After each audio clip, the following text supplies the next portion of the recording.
Salam Bapak Ibu, Saudara-saudara yang dikasihi Tuhan Yesus. Jumpa lagi dalam Protopologi Channel.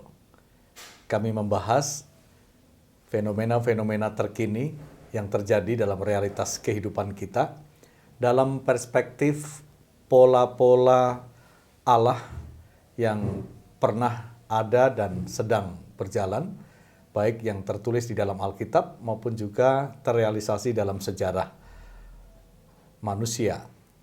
Oleh karena itu, pada saat ini kami juga akan mencoba sharing kembali dengan realitas-realitas terkini. Kali ini saya didampingi lagi oleh Pak Freddy Purwanto.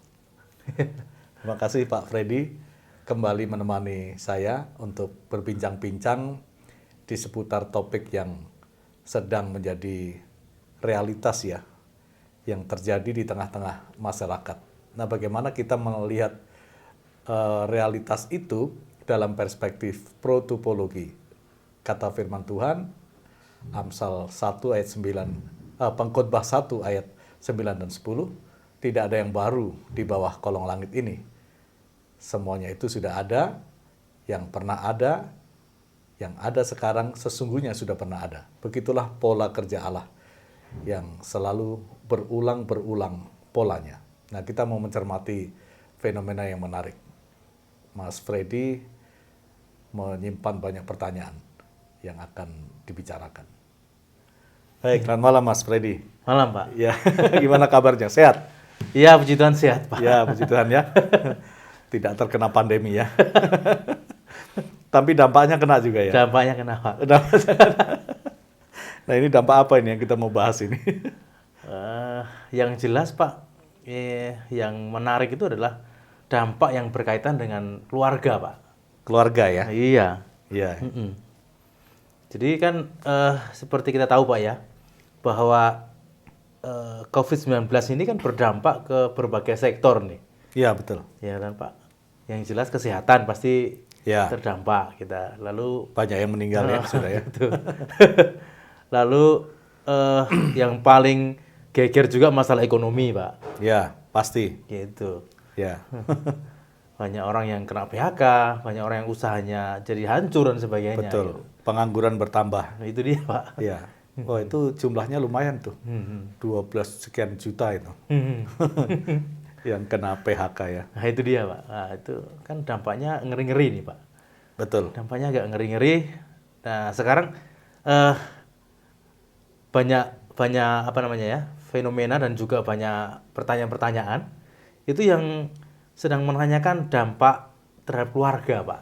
Keluarga ya. Iya Pak. Ya. Karena banyak info yang beredar itu katanya di era pandemi ini ya, dengan munculnya pandemi COVID-19 ini memunculkan banyak apa ya, perceraian-perceraian Pak. Nah kira-kira kita ingin bicara masalah itu Ya. ya, karena itu terkait langsung dengan kehidupan keluarga dan Ya. kiranya nanti pembicaraan ini menolong juga menolong juga untuk kami ini semua yang memang punya banyak pertanyaan tentang hal ini gitu. Betul, betul. Nah, gitu Pak. Gitu. Jadi bisa nggak Mbak menjelaskan gitu? Mungkin ada data-data atau apa ya, fakta-fakta yang Bapak miliki tentang perceraian Pak dalam rumah tangga, tapi yang menjadi dampak dari pandemi ini Pak. Gitu. Iya, betul. Memang ini sebuah ironi menurut saya ya. Dan juga sekaligus sebuah fakta-fakta yang mengejutkan. Karena kan begini, saya punya asumsi itu ketika pandemi ini menyebar dalam waktu yang cukup relatif singkat lah itu ya, sehingga ratusan negara akhirnya langsung terpapar COVID-19 ini. Dan kemudian ada tindakan-tindakan yang dilakukan untuk menghambat penyebaran itu kan salah satunya kan lockdown ya. Iya. Lockdown, lalu orang disuruh stay at home ya, tinggal di rumah saja gitu. Nah, tadinya kan asumsinya kalau orang itu tinggal di rumah, berarti kan komunikasinya dengan keluarga justru lebih intensif ya. Ya. Lebih intens kan, lebih banyak waktu. Biasanya orang kalau sibuk ke sana kemari lalu punya waktu bisa kumpul dengan keluarga gitu ya. Makan di luar lalu difoto, diposting di Facebook ya. Ini ditulis lah ini quality time gitu ya. Artinya ada waktu yang khusus untuk keluarga, biasanya sibuk keluar kemana-mana. Nah, waktu lockdown ini kan justru waktunya banyak di rumah. Iya kan? Artinya quality time-nya itu kan banyak sebenarnya. Iya kan? Iya. Nah, tetapi kok datanya mengherankan. Justru dalam masa pandemi dan gelombang kedua di Wuhan, itu kemudian muncul informasi yang mengejutkan menurut saya. Kok malah dampaknya terjadi tingkat perceraian yang tinggi. Jadi meningkat itu. Jadi setelah 1 tahun lebih ini, menurut informasi terkini itu memang jumlah perceraian, kasus-kasus perceraian bertambah banyak. Itu diperkirakan sih menurut informasinya 10-25% kenaikannya dari tahun 2019. Ya kan? Nah, ada malah Amerika itu datanya mencapai 34% kenaikan jumlah kasus perceraian. Dan yang menarik dari 34% itu 20%-nya itu perceraian di antara pasangan suami istri muda. Pasutri muda itu 20%. Itu berarti kan lebih dari separuh ya. Lebih dari separuh kasus yang diajukan itu adalah anak-anak muda. Kalau di Inggris sedikit di bawahnya itu 12%. 12%. Tapi ada juga yang menarik, Mas. Dari kasus-kasus yang diajukan, kasus perceraian itu, rupanya 76% itu yang menggugat perceraian kebanyakan perempuan. itu menarik juga. Jadi yang menggugat itu pihak perempuan. Nah ini ada ya fenomena juga ya. Mungkin karena ketika terjadi lockdown lalu orang harus stay at home di rumah, akhirnya kan beban rumah itu jadi bertambah banyak dan bertambah berat ya. Biasanya istri-istri yang punya banyak kesibukan ya, punya banyak tanggung jawab lah di dalam rumah gitu. Dengan adanya lockdown ini bertambah juga kan ininya. Suami yang biasanya kerja di luar, sekarang harus tinggal di rumah. Anak-anak yang biasanya sekolah itu di sekolah sekarang harus online. Dan yang ngajarin juga harus mamanya. Ini pasti tingkat stresnya tinggi ya. Iya, Belum lagi kalau ditambah dengan misalnya suaminya kena PHK. Atau dia sendiri yang wanita karir atau yang bekerja, dia sendiri juga kena PHK. Lalu income keluarga menurun. Ya, jadi memang tingkat stresnya pasti tinggi lah, ya kan? Mungkin karena itu akhirnya banyak muncul hal-hal yang destruktif di dalam rumah tangga. Ya, rupanya 76% dari kasus-kasus itu yang mengajukan gugatan perceraian itu perempuan. itu datanya ya. Jadi itu bukan isu. Memang pada masa pandemi ini yang COVID-19 akhirnya memang mengancam keutuhan rumah tangga. Dan itu sudah terjadi gitu ya. Nah, ini memang perlu kita siasati juga lah. Gimana gitu. Iya, Pak. Jadi kan kalau lihat data-data yang Bapak sampaikan tadi kan, itu kan rata-rata di atas 10% semua, Pak. Iya, betul. Dan itu bukan persentase yang kecil. Betul. Angka perceraian itu berarti kan memang itu bahaya yang memang sudah nyata nih. Iya. Dalam kehidupan rumah tangga gitu. Lalu yang mengerikan juga 20%-nya kan, Pak, yang dari data yang diajukan itu usia muda nih. Usia Pak. muda, iya. Kan? Jadi hati-hati nih yang mau menikah di masa pandemi ini, karena nih data menunjukkan pernikahan usia muda ini rawan ini gitu. Iya. Iya kan, Pak? Karena kan begini, yang pasutri muda ini, mereka kan menikah itu dengan obsesi-obsesi ya, dengan idealismenya lah, ya kan, dengan idealismenya itu satu. Lalu yang kedua, ketika usia pernikahannya baru 5 tahun atau paling maksimal 10 tahun, itu mereka sendiri kan sebenarnya dalam proses adaptasi kan, satu dengan yang lain ya. Mereka saling beradaptasi, pengenalan kepribadian, pengenalan kebiasaan, pengenalan karakter dan sebagainya. Lalu tiba-tiba obsesinya atau idealismenya tadi misalnya ekonominya harus begini, mereka punya planningnya begini-begini, dan tiba-tiba dihantam oleh badai pandemi ini, semua yang mereka pikirkan secara ideal tidak terlaksana. Nah ini tingkat stresnya menjadi tinggi juga kan. Nah di situ pasti mereka akhirnya mempunyai respon yang berbeda, bisa jadi antara suami dan istri. Nah untuk kasus-kasus yang berat ya akhirnya berujung pada perceraian itu. Ini yang menarik juga itu. Iya. Yang fenomena yang menarik juga tadi Pak, Bapak sampaikan bahwa 76% itu gugatan bahkan dari pihak istri Pak ya? Iya, Iya kan? Yang selama ini kan kita cenderung memikirkan bahwa wanita itu memerlukan kesetiaan dan sebagainya. Ini malah menggugat cerai ini Pak. iya. Betul. Karena dari beberapa kasus yang sempat saya baca, itu tadi beban di dalam keluarga itu menjadi bertambah berat kan.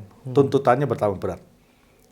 Suami menuntut, lalu anak-anak tadi perlu pendampingan studinya secara online, kebutuhan rumah tangga masih harus dipenuhi, makan minum dan sebagainya. Nah, belum kalau ditambah lagi dengan suaminya di PHK, ya, income keluarga berkurang, ya. Jadi itu memang menjadi berat di dalam rumah tangga. Nah, dalam kasus-kasus yang lain, ternyata dalam kondisi seperti itu terjadi juga KDRT, Mas.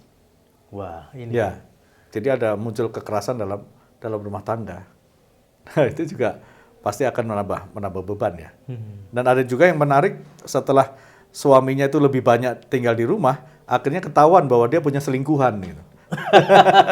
Itu juga ada tuh kasus itu yang saya baca tuh. Nah, jadi mungkin itu akumulasi ya. Akumulasi dari semuanya yang istri merasa, wah ini kok berat sekali gitu. Nah, mungkin karena itu sehingga gugatan 76% itu berasal dari pihak perempuan. Oh, jadi memang alasannya macam-macam juga Pak ya? Iya. Ada yang merosot ekonomi, Iya. ada yang KDRT. Iya, Ya kan? betul. Nah, kemudian waktu terjadi lockdown dan stay at home itu kan pasti ada banyak konflik lah internal ya. Karakter yang berbeda, yang introvert, yang ekstrovert ya. Kalau orang yang introvert mungkin betah tinggal di rumah ya. Iya, iya. Tidak beraktivitas gitu, dia nikmat aja gitu. Tapi untuk yang ekstrovert yang maunya bersosialisasi dan sebagainya ya, itu kan kebutuhan sosialisasinya tidak terpenuhi. Iya, Sehingga akhirnya pasti pelampiasnya macam-macam tuh. Pasti di rumah marah-marah lah atau apa kan. Karena dia biasanya berkumpul sama teman-temannya, ya kan, dengan kelompoknya. Tapi ini tidak bisa dilaksanakan karena faktor kesehatan ini, menjaga jarak dan menghindari kerumunan-kerumunan itu kan akhirnya mungkin muncul macam-macam lah yang terjadi di rumah tangga itu. Itu jadi masalah. Pasti juga ada faktor ini ya, faktor jenuh ya. Faktor jenuh. Sekian beberapa setahun lebih kan, ya kan. Kalau lockdown lalu tinggal di rumah terus itu kan memang faktor kejenuhan sangat meningkatkan stres juga itu, menjadi pemicu stres ya. Iya. Nah, lalu muncul kebiasaan-kebiasaan baru yang sebelumnya nggak ada gitu, ya kan? Ini juga suatu penderitaan itu saya rasa, ya kan? Yang biasanya harus main ke sana kemari tiba-tiba nggak bisa, ya kan? Nah itu kan kalau tidak di manage dengan baik ya, sehingga muncul istilah selama lockdown, selama stay at home itu ada semacam cabin fever. Cabin fever itu kayak orang mabuk di cabin pesawat gitu. Rasanya tidak nyaman gitu ya. Jadi orangnya tuh lebih sensitif, lebih mudah marah, mudah tersinggung gitu ya. Sulit memahami orang. Nah, itu terjadi dalam rumah tangga selama masa pandemi itu. Nah, itu bisa jadi menjadi faktor-faktor yang turut menentukan mengapa kemudian tingkat perceraian kok meningkat tinggi gitu. Saya rasa itu, Mas. Jadi yang harusnya ada quality time dengan keluarga karena berlangsung terus-menerus jadi jenuh Pak ya. Jadi jenuh. Sudah pastilah itu. Kan bosan juga itu. Ya, tiap hari ketemunya itu aja orang-orang itu. Untuk orang yang biasa di luar itu pasti sangat menjenuhkan. Siksaan tuh. Siksaan itu. Penderitaan yang luar biasa. Iya Pak. Jadi memang itu kan bahaya yang nyata, lalu alasan-alasannya juga sudah Pak uraikan tadi beberapa macam beberapa faktor yang bisa akhirnya orang mengambil keputusan udah cerai sajalah gitu. Iya. Tapi Pak, kira-kira Bapak bisa nggak menjelaskan atau menguraikan dampak dari perceraian itu sendiri bagaimana Pak gitu? Iya. Ini sudah ada masalah pandemi, lalu permasalahan itu solusinya udah kita cerai aja. Nah kira-kira itu berdampak nggak Pak? Oh pasti. Dampaknya pasti kemana-mana ya. Karena sudah sampai perceraian kan. Sampai perceraian. Kepada yang bersangkutan sendiri pastilah ada dampak psikologis. Ya kan? Bagaimanapun juga perceraian itu menyakitkan. Bagaimanapun juga. Meskipun ada bahasa-bahasa yang ya lebih baik kami berpisah daripada mempertahankan kebersamaan, tapi kami tidak sepaham lah, tidak cocok, tidak harmonis dan sebagainya. Daripada kami menderita lebih lama, lebih baik kami pisah. Meskipun ada yang mengatakan begitu, tapi saya rasa sebagai pribadi yang sudah pernah dipersatukan, ikatan emosional ya, ikatan psikologis itu pasti sudah ada. Dan ketika dipisahkan pasti ada yang merasa tersakiti kan. Iya, iya. Nah itu dampak psikologisnya ya, pasti ada. Itu baik kepada suami, kepada istri, dan juga pada anak-anak, Mas.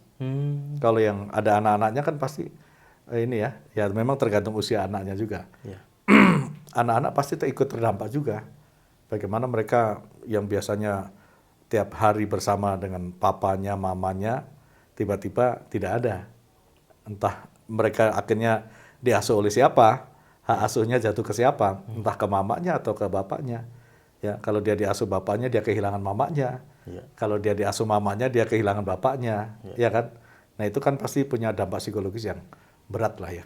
Iya, Nah, secara sosiologis juga pasti itu juga akan jadi rumor lah, jadi isu publik lah ya. Apalagi kalau orangnya terkenal gitu kan, pasti itu akan jadi viral juga kan. Itu ada dampak sosialnya juga pasti ada. Iya. Dampak spiritualnya pasti juga ada. Ya, apalagi kalau di kalangan orang Kristen ya pasti itu ada dampak serius lah. Iya, iya. Secara spiritual juga ya. Iya. Pasti banyak lah dampaknya. Itu ya. Waduh. Nah, jadi ini makin mengerikan nih Pak gitu. Memang. Jadi karena tadi pandemi ini sudah membebani hidup, Ya. lalu ketika keputusan bercerai pun diambil, Ya. ternyata dampaknya juga membebani hidup juga. Betul. Itu memang begitu kan. Nah ini fakta. Ya. Sekarang sudah terjadi.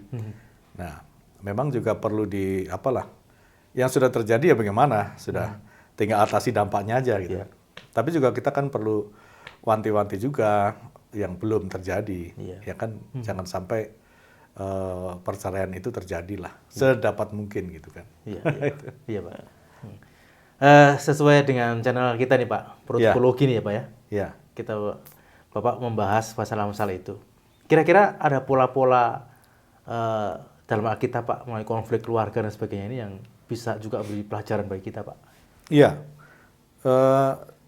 Terutama kalau kita mau melihat polanya, ini kan mesti pola dalam konteks problem atau konflik dalam rumah tangga, entah itu antara suami dan istri atau antara orang tua dan anak, yang terkait dengan adanya semacam bencana. Krisis gitu Pak. Krisis lah, ya kan? Itu bisa bencananya, itu bisa bencana alam, tapi juga bisa bencana non alam, ya kan? Nah, saya melihat ada beberapa kasus di dalam Alkitab kita yang nampaknya itu ada juga gitu. Jadi ini saya menganggapnya sebagai satu pola ya. Pola. Kalau misalnya kita mulai bencana yang paling besar itu kan zaman Nuh. Ya, Nuh itu ada air bah. Nah, yang diselamatkan Nuh sekeluarga dengan binatang-binatang sepasang-sepasang semua. Sedangkan orang yang hidup sejaman dengan Nuh yang memang memiliki moralitas yang sudah ya bagi Allah ini sudah keterlaluan gitu. Sampai-sampai Tuhan mengatakan aku menyesal menciptakan manusia itu. Ya kan? Jadi memang itu kecenderungan hati manusia hanya membuahkan kejahatan semata-mata. Jadi itu titik kulminasi di mana kejahatan manusia pada zaman itu sudah tidak bisa ditolerir. Akhirnya Tuhan memutuskan untuk menghukum mereka dengan memusnahkan mereka melalui air bah. Nah, yang dievakuasi, yang dimasukkan ke bahtera hanya Nuh sekeluarga, ya kan? Nuh, istri, anak-anaknya dan menantunya itu ya. Nah, itu diselamatkan. Nah, selama air bah itu terjadi, mereka aman di dalam bahtera itu. Tapi setelah air bahnya itu surut dan kemudian Nuh membangun sebuah kehidupan yang baru. Ini untuk pertama kali ini catat ya dalam Alkitab, Nuh lah yang pertama memulai kebun anggur kan. Membuat kebun anggur. Nah, sudah bikin kebun anggur, berbuah, dia minum anggur. Akhirnya minum anggur sampai mabuk. Ya kan? Nah, disitulah konflik terjadi. Akhirnya dia sampai mabuk, tanpa sadar dia telanjang di dalam kemah. Nah, sengaja kebetulan anaknya kan ada Sem, Ham, dan Yafet. Nah, si Ham itu masuk ke kemah melihat aurat bapaknya. Nah, tapi salahnya si Ham itu tidak langsung menutup aurat bapaknya, tapi dia cerita sama saudara-saudaranya tuh, ya sama Sem dan Yafet, ya kan diceritakan sambil ketawa-ketawa. Nah ini jadi semacam rumor gitu kan. Nah setelah bapaknya sadar, si Ham sama Yafet kan menutupi aurat bapaknya. Setelah bapaknya sadar, dia dengar cerita dari anak-anaknya itu, wah si Ham ini dalam tanda petik dianggap kurang ajar gitu. akhirnya dia dikutuk kan, dikutuk. Akhirnya si Ham ini kan jadi bapaknya orang Kanaan ya, orang Kanaan yang dikutuk. Gitu. Nah akhirnya konflik kan dalam keluarga, ada masalah.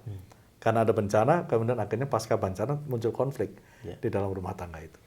Nah kemudian kalau kita lanjutkan lagi misalnya zaman Abraham. Ketika Abraham mengalami kelaparan ya, lalu dia mau minta bantuan ke Mesir kan. Nah, tapi kan kemudian pakai akal bulus itu. Ya kan? Karena dia takut. Ini istrinya cantik ini si Sarah ini. Nanti kalau saya bawa ke Mesir, lalu orang Mesir lihat dia pasti ini mau diambil nih. Kalau dia ngaku istrinya kan. Nah, akhirnya kan dia pasang strategi kan pakai siasat. Udah dipesan sama istrinya, nanti kalau kita sampai di Mesir kamu jangan bilang kamu istri saya, kamu adik saya gitu. Nah ini kan sudah ada akal bulusnya ya.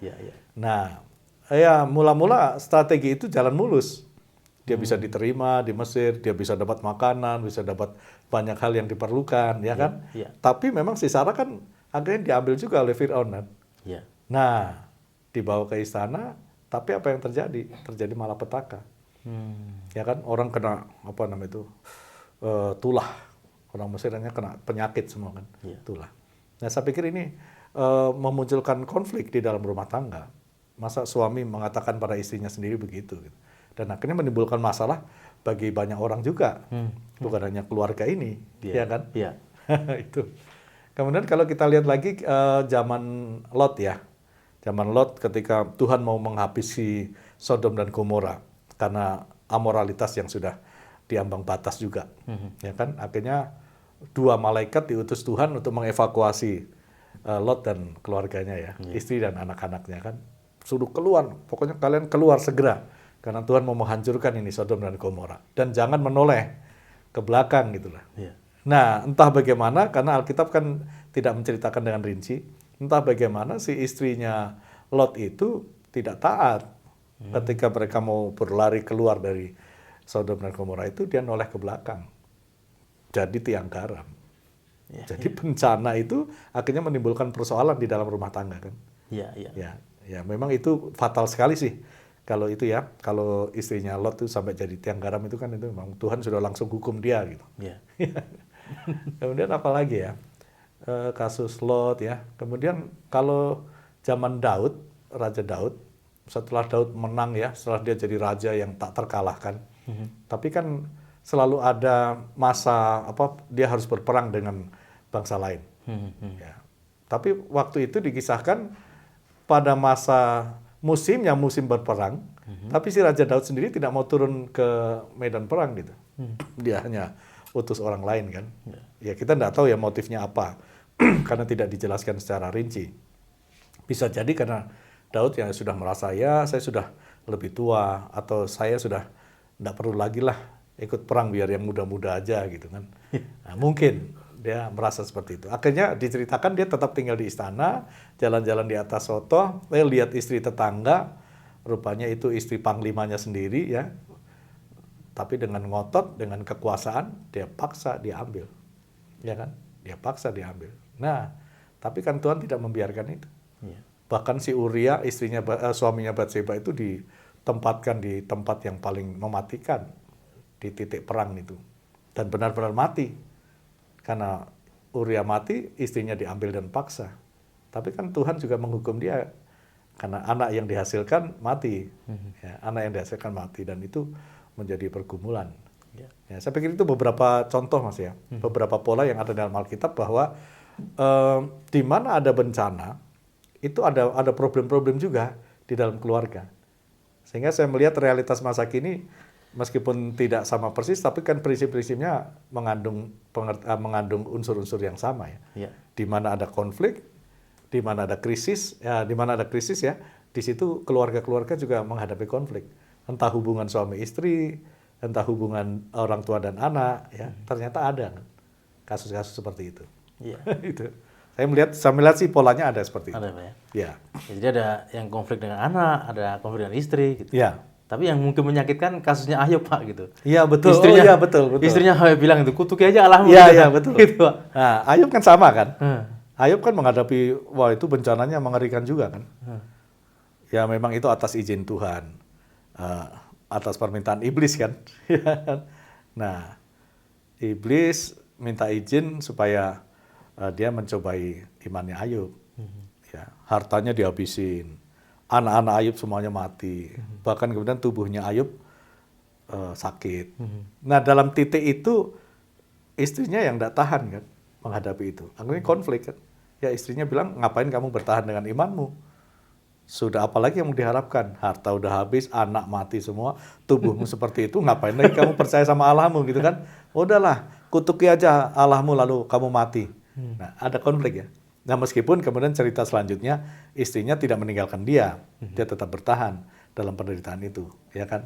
Nah, selalu dengan cara apa? Dia tetap setia mendampingi Ayub dan sampai Ayub pulih kembali. Ya, saya pikir itu menarik juga ya polanya. Udah sakit, gitu. Konflik lagi Pak. Konflik lagi dan istiwa itu memang menyakitkan juga ya. Dan kalau lihat pola-pola tadi kan Pak, ada dampak juga bagi orang lain. Iya. Lalu dampak itu juga berkepanjangan Pak, Iya. karena ada kutuk juga. Iya betul. Nah, mungkin juga ada ya istri-istri pada zaman sekarang ketika terjadi pandemi begitu juga ya. Dia suruh suaminya kan, kenapa kamu diam aja kan cari kerja lah atau apa. Mungkin tambah stres kan. Nah jadi ya bisa aja. Nah artinya pola seperti itu ada dalam Alkitab. Di mana ada bencana, di mana ada krisis, ada konflik dalam rumah tangga. Nah ini saya pikir itu poin yang kita bisa lihat. Dan tidak ada sesuatu yang baru yang terjadi, sebenarnya sudah pernah terjadi. Baik Pak. Oke. Dan karena tadi Pak sudah ada pola-pola yang Allah berikan kan Pak? Iya. Iya, kan kita bisa belajar dari hal itu juga. Iya. Nah, kira-kira dari pola-pola itu kita belajar solusi mengatasi krisis-krisis tadi atau supaya tidak terjadi perceraian itu bagaimana Pak gitu? Ya kalau solusinya kita juga melihat pola-pola yang ada, ya kita belajar juga lah dari kasus-kasus yang ada itu, ya kan? Misalnya kalau kita mulai dari Nuh tadi, dia konflik dengan Kanaan, dengan Ham ya. Yang Ham akhirnya memang dikutuk dia, tapi yang dua saudaranya diberkati. Nah bagi Nuh pada zamannya itu selesai gitu, konflik itu selesai. Meskipun yang satu dihukum, yang satu dapat berkat ya. Itu zaman itu penyelesaiannya lah. Ya intinya dikomunikasikan dan selesai. Jadi yang pertama faktor komunikasi itu penting sekali ya, penting sekali. Nah jadi si Ham tadi itu kan kalau kita baca teksnya itu terkesan dia malah ingin mempermalukan ayahnya gitu. Malah diceritain gitu loh ke yang lain ya. Bukannya dia ambil tindakan aja langsung gitu. Nah, ya memang kadang yang menjadi persoalan dalam rumah tangga kan faktor komunikasi. Komunikasinya jadi tidak tepat gitu, tidak benar. Dan bahkan isinya nanti bisa berisi kebohongan dan sebagainya. Nah, kalau kita ke kasus Abraham tadi ya, Abraham kan jelas-jelas dia memang membangun sebuah komunikasi yang tidak benar ya. Ya kan dipenuhi kebohongan kan. Nah, jadi kalau kebohongan ya pasti akan menimbulkan persoalan yang baru lagi. Lalu mengatasinya ya gimana? Ya sudah, sekarang harus ngomong lebih jujur. Gitu kan. Akhirnya kan Abraham sendiri kan sebenarnya malu juga loh. Kan takut juga dia. Loh, ternyata ini bukan adekmu. Ini adalah istrimu. Nah, untung dia tidak dibunuh aja. Iya kan? Tapi ya ini atas kehendak Tuhan pasti. Dia disuruh keluar malah disangoni ya. Dikasih bawaan banyak sekali kan. Ternaknya segala macam dapat banyak gitu ya. Nah, jadi satu komunikasinya mesti dengan jujur, jangan dipenuhi dengan kebohongan, ya kan? Nah, komunikasi yang baik lah, saya pikir itu ya. Nah, tapi saya mau menekankan dulu komunikasi yang lebih penting itu komunikasi ke atas, yaitu intimasi dengan Tuhan. Karena di dalam setiap krisis dan di setiap konflik itu kan tetap dalam pantauan Tuhan kan, ya kan? God still in control. Jadi tidak ada satu peristiwa apapun yang terjadi tanpa Tuhan mengetahuinya, dan juga sebenarnya Tuhan mengendalikan juga, ya kan? Entah itu memang yang dikehendaki Tuhan atau yang diizinkan oleh Tuhan, ya kan? Itu terjadi. Nah, jadi membangun kembali intimasi dengan Tuhan itu ya baik. Itu yang harus dibangun nih, ya kan? Kalau ada dosa ya diselesaikan dengan Tuhan pertama-tama, ya kan? Ada dosa selesaikan. Ya Abraham akhirnya kan ketahuan juga dosanya, gitu, ya kan? Kemudian kalau Lot istrinya udah terlanjur mati ya sudah, nggak bisa di ini lagi. Tapi kalau Daud akhirnya kan konteksnya itu Daud justru bergumul itu kan, setelah ditegur oleh Nabi Nathan. Ya kan? Dia nggak mau makan, nggak mau minum, dia menggunakan kain kabung, ya kan? Sampai akhirnya anak yang dikandung Batseba itu meninggal. Nah, begitu dia meninggal baru dia bangun. Nah, dia mendapatkan kekuatan baru lagi. Dan dia sadar betul bahwa itu adalah salah kan. Yang kemudian diceritakan misalnya dalam Mazmur berapa itu? 51 ya. Nah, itu ada semacam pertobatan. Intimasi itu ya pertobatan. Bagaimana kita membangun intimasi dengan Tuhan, membangun spiritualitas kita dengan Tuhan. Nah, begitu juga ketika menghadapi pandemi ini, tuntutan dari dalam keluarga, dari luar, itu kan begitu banyak ya, membuat stres. Maka membangun intimasi di situ membuat menciptakan ketenangan, ya kan? Hanya dekat Tuhan saja aku tenang, ya kan? Daripadanya lah ada keselamatan, ada pertolongan. Nah, itu akan dibangun. Nah, sekarang waktu masa pandemi ini kan ada virtual ya, ibadahnya virtual semua ya, tidak ke gereja, tapi kita bisa di rumah sendiri. Nah, ini juga perlu di manage dengan baik lah, ya, supaya betul-betul ibadah virtual itu memang kita betul-betul mengalami kehadiran Tuhan, mengalami relasi dan komunikasi dengan Tuhan dengan benar, ya, tidak hanya semacam ya akhirnya virtual worship, virtual service itu jadi berkurang kualitas rohaninya, jangan sampai gitu. Nah, ini yang dibangun.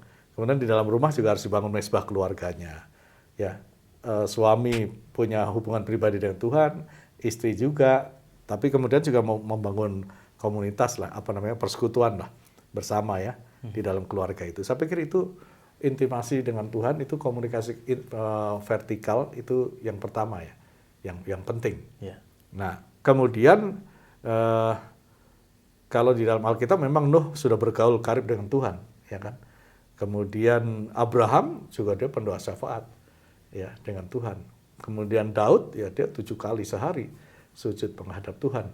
Nah, saya pikir tokoh-tokoh itu memberikan keteladanan dalam hal itu, dalam intimasi dengan Tuhan. Dan Ayub juga begitu kekehnya tetap mempertahankan kebenaran Tuhan itu, meskipun ada banyak rahasia yang dia tidak ketahui, sehingga dia dituduh macam-macam oleh teman-temannya itu, sahabat-sahabatnya, ya dia meskipun nggak ngerti tapi dia kekeh, saya nggak berdosa gitu. Nah, sampai akhirnya dia bisa membuktikan bahwa ternyata dia benar gitu kan. Nah, Daud juga begitu, dia punya hubungan baik dengan Tuhan. Nah, yang kedua baru komunikasi horizontal di dalam keluarga. Kalau tadi intimasi dengan Tuhan vertikal, sekarang komunikasinya horizontal. Dibangun komunikasi dengan istri, komunikasi dengan suami, orang tua dan anak. Memang tadi saya bilang selama pandemi ini kita lockdown, kita stay at home itu ada cabin fever tadi ya. Kayak mabuk di pesawat, suasananya nggak menyenangkan gitu, nggak nyaman gitu kan. Mau ini salah, mau itu salah gitu kan. Nah, tapi itu memang harus di-manage. Inilah sebuah new normal kan. Sebuah kebiasaan-kebiasaan baru yang harus dibangun, dan situ perlu beradaptasi. Nah, sehingga ada beberapa nasihat itu, Pak. Salah satunya ialah kita harus mengembangkan toleransi. Mengembangkan toleransi di dalam keluarga. Jangan saklek-saklek gitu. Ya kan? Oh, istri maunya begini ya begini, suami maunya begini. Nah, kalau begitu terjadi benturan-benturan yang tak terjembatani, nanti akhirnya ujung-ujungnya ke perceraian tadi. Ya kan? Kalau hal-hal yang kecil tidak terakomodir dan tidak ada saluran penyelesaiannya, akhirnya bisa jadi memuncak jadi ya perceraian tadi. Nah, makanya perlu mengembangkan toleransi. toleransinya dikembangkan. Pada anak-anak juga begitu. Anak-anak juga stres loh sebenarnya mereka. Iya kan? Iya. Mereka juga studinya online, mereka nggak bisa kemana-mana. Jenuh ya kan? juga. Jenuh juga, bosen. Mereka harusnya mengeksplorasi dirinya lebih dari itu, tapi tiba-tiba mereka terbatas. Mereka juga stres juga. Nah, jadi ada saran toleransi itu dikembangkan sehingga ada solidaritas, ada kebersamaan. Maka suami dan istri mulai bisa saling bahu-membahu, ya, saling membantu, ya kan. Suami yang tidak biasa mengerjakan pekerjaan rumah sekarang mulai bantu istrinya dan sebaliknya ya, dan anak-anak juga begitu. Jadi saling membantu itu perlu dikembangkan. Nah, sehingga ini juga catatan penting untuk kita semua ya, juga Bapak Ibu yang mengikuti percakapan ini, bahwa komunikasi dengan Tuhan, komunikasi dengan sesama anggota keluarga itu harus dibangun. Nah, ini yang akhirnya bisa paling tidaklah mengurangi atau meminimalisir konflik-konflik ya. Jangan sampai nanti akhirnya berujung kepada perceraian, karena perceraian tidak dikehendaki oleh Tuhan. Iya. Ya kan? Ya. Jadi intinya kita komunikasi dengan Tuhan sendiri, Ya. lalu komunikasi dengan anggota keluarga, Ya. lalu juga menciptakan beberapa toleransi, Ya. supaya tidak saklek-saklek gitu. Betul. Iya. Ya Pak, terima kasih karena Ya. tetap dari protopologi ini, atau kita melihat pola-pola dalam sejarah yang sudah Allah tuliskan dalam firman-Nya itu, Ya. memberkati dan memberikan solusi kepada Ya. bahaya-bahaya yang sudah memang nyata dalam masa pandemi ini, Pak. Ya. Sekali lagi terima kasih untuk pelajaran yang diberikan, kiranya itu Bukan pelajaran Mas, ini sharing aja. Sharing. Ngobrol aja sebenarnya. Saya belajar dari firman Allah gitu. Ya, belajar dari firman Tuhan kan. Dari firman Allah, ya terima kasih Pak, supaya ini jadi berkat dan menolong kami, apalagi dari usia muda, pernikahan usia muda itu rawan gitu. Sahabat sudah berapa tahun Mas? Saya baru 10 tahun Pak. 10 tahun ya? Wah ya. Masa rawan juga itu. Tapi sudah dibatas lah. Saya tahun ini pas 30 tahun usia pernikahan. Baik. Ya, itu perjalanan panjang juga ya pasti. Ya, baik Pak, sekali lagi terima kasih. Itu saja yang bisa saya sampaikan. Baik, makasih Pak Freddy. Sebenarnya yang disampaikan Pak Freddy kan pertanyaan-pertanyaan yang mewakili banyak orang ya. Ya. Karena di luar sana pasti muncul juga pertanyaan-pertanyaan yang terungkap maupun yang tidak, ya kan? Tapi itu fakta, fenomena, realitas yang ada di tengah-tengah masyarakat, termasuk di dalam masyarakat Kristen. Nah, ini tentu saja ancaman real yang harus kita waspadai, karena kalau kita salah-salah mengelola komunikasi di dalam keluarga, ya nanti kita menambah daftar jumlah kasus perceraian. Nah, ini yang kita harus jaga, karena Tuhan tidak menghendaki perceraian dari awalnya. Oleh karena itu sedapat mungkin harus dipertahankan ya. Kalau ada masalah mesti diselesaikan. Kalau ada dosa ya bertobat di hadapan Tuhan sebelum ada bencana-bencana yang lebih besar lagi. Ya, jangan sampai menunggu teguran Tuhan yang lebih besar. Ya, saya rasa kita harus belajar dari pengalaman-pengalaman itu, baik pengalaman di dalam Alkitab ya, pola-pola yang kita bicarakan tadi, maupun juga pengalaman-pengalaman pada masa kini. Ya, pengalaman selalu memberikan pengetahuan dan pemahaman yang baru lagi untuk kita untuk lebih berhati-hati ke depan. Kiranya percakapan singkat ini memberkati dan menolong dan memberikan wawasan supaya kita juga bisa siap ketika menghadapi konflik-konflik di dalam rumah tangga. Tetap di dalam Kristus, karena Kristus kepala rumah tangga kita. Ada masalah pasti, tetapi di dalam Kristus ada jalan keluar, ada penyelesaian, dan Tuhan yang akan memberikan yang terbaik bagi kita, entah suami, entah istri, dan juga anak-anak kita, dan di dalam keluarga kita masing-masing. Jadi sekali lagi terima kasih Mas Freddy ya, yang sudah menemani saya berbincang-bincang. Saya juga terus belajar bagaimana menghadapi fenomena-fenomena itu, karena realitasnya sangat fluktuatif sekali ya di tengah masyarakat. Ya, Pak.